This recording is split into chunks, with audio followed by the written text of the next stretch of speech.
How to report futures trading on TurboTax. Hi guys, welcome to our channel. Let's begin. Future trading is reported differently than stock or crypto trading because futures contracts are taxed under Section 1256 of the IRS, which means 60% of gains and losses are taxed at the long-term capital gains rate and 40% are taxed at the short-term capital gains rate. So what you want to do is log into your TurboTax account.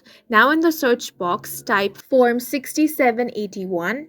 Then click on the Jump to link. TurboTax will take you through a questionnaire where you can enter your information. Now enter your gains and losses as shown on Form 6781 from your broker. TurboTax will automatically apply the 60/40 tax treatment. Now you want to review all the details. Then you can file your return, and that's it for this video. If you found it helpful, please make sure to hit the like button and subscribe for more videos like this.